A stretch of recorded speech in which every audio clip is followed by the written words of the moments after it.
Oke, salam sejahtera Malaysia. Selamat petang tuan-tuan dan puan yang dihormati sekalian. Pertama sekali saya nak ajak anda, saya ingin mengajak anda untuk berdiskusi ya. Berdiskusi tentang perkara yang hangat diperkatakan sekarang. Saya mohon untuk anda beri komen kerana perkara ini perlu untuk saya mohon komen daripada anda lah. Pertama sekali, sila komen di ruang komen.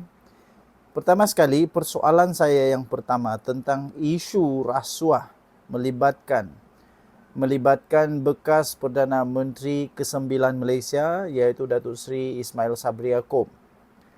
Pertama sekali, persoalan saya yang ramai sampai sekarang belum ada orang mempersoalkan tentang perkara ini ialah mengapa mata wang tunai yang telah disita, yang dijumpai, dirampas oleh SPRM itu dalam bentuk mata wang asing. Bukankah wang untuk mempromosi keluarga Malaysia itu sepatutnya dalam ringgit Malaysia? Apa sebenarnya tujuan geng-geng sakau ni tukar wang ringgit Malaysia kepada nilai mata wang asing? Apa tujuan mereka? Apa di sebalik tujuan menukar mata wang asing kepada mata wang asing? Apa sebenarnya yang mereka hendak lakukan? Yang saya risau, tuan-tuan dan puan, kalau ada tujuan yang menyeleweng, ya, tujuan penyelewengan. Kerana itu wang itu ditukar kepada mata wang asing. Tapi saya tidak pasti. Sebab itu saya memerlukan komen anda. Mengapa agaknya wang ini ditukar kepada mata wang asing? Nombor dua, persoalan yang timbul kepada saya ialah kenapa agaknya tiba-tiba semua geng-geng walaun tik, PAS, Bersatu, Gerakan, Perikatan Nasional senyap? Mengapa mereka semua tiba-tiba selama ini bukan main lagi seperti mereka jadi hero? Semua mereka nak bangkang, semua mereka nak tolong. Tapi persoalan saya, kenapa mereka tidak pula menolong Ismail Sabri Yaakob, Perdana Menteri mereka? Ingat ya tuan-tuan dan puan, PAS tidak boleh lari, Bersatu tidak boleh lari, tidak boleh tiba-tiba saja tidak mengaku kami tak kenal pun Ismail Sabri Yaakob ni siapa. Kami tak kenal. Tak bolehlah macam begitu. Kerana apa tuan-tuan dan puan? Pada ketika itu, berapa ramai menteri daripada PAS, termasuk Taqiyuddin, Tuan Ibrahim Tuan Man, siapa lagi? Ramai. Ada juga yang menjadi duta bertaraf menteri pula tu waktu zaman Perikatan Nasional lah. Tapi waktu itu bukanlah Ismail Sabri Yaakob kah yang Perdana Menteri? Itu soalan, anda boleh komen ya. Di manakah persoalan seterusnya, mana Anwar Musa sekarang? Mana Anwar Musa sekarang? Anwar Musa kenapa tak timbul-timbul?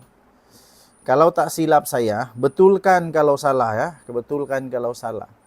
Pada ketika itu Anwar Musa menjadi menteri apa ya? Ada sesiapa boleh komen tak? Adakah sesiapa yang boleh komen pada zaman Ismail Sabri Yaakob jadi Perdana Menteri, siapakah Menteri Komunikasi waktu itu?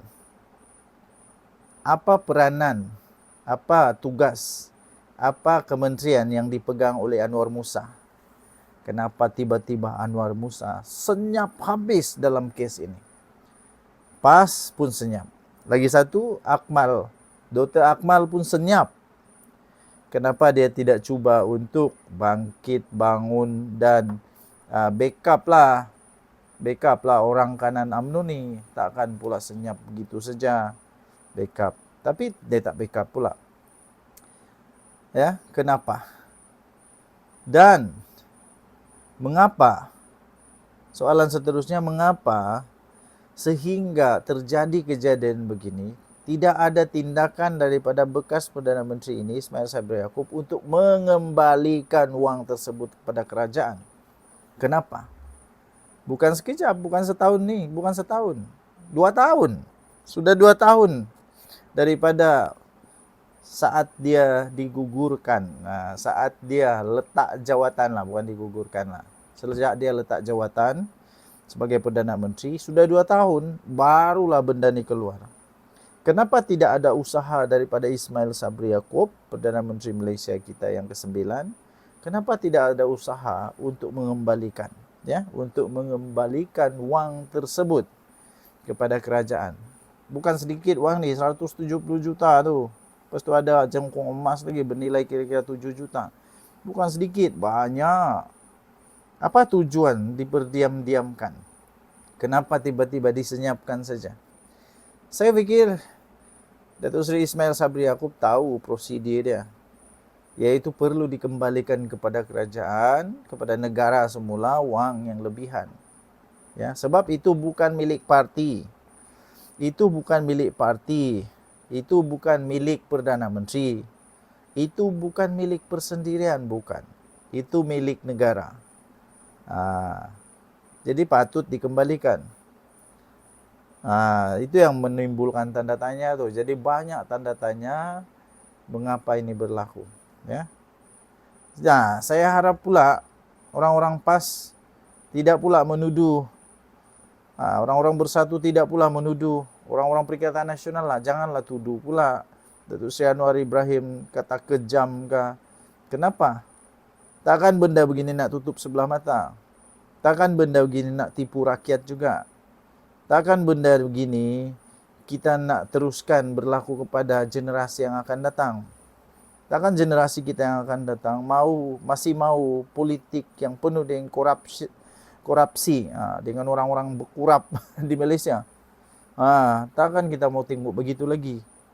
Bagi saya, sebagai generasi yang penerus, dan bagi saya untuk bagi melihat generasi yang akan datang menikmati negara yang lebih makmur, ini patut dihentikan serta-merta. Syukurlah kita ada Perdana Menteri Datuk Seri Anwar Ibrahim. Kalau masih Perdana Menterinya Muhyiddin Yassin kah, Hamzah Zainuddin kah, Tok Guru Hadi Awang kah, tak tahulah apa jadi kepada negara kita kan? Tak tahu. Nasib baiklah Perdana Menteri kita Datuk Seri Anwar Ibrahim. Jadi itulah soalan-soalannya. Sila tinggalkan komen anda. Apa pendapat anda? Terpulang Denyut Nadi Suara Rakyat bergema di channel ini. Jangan lupa tekan butang subscribe, like dan share. Bye-bye.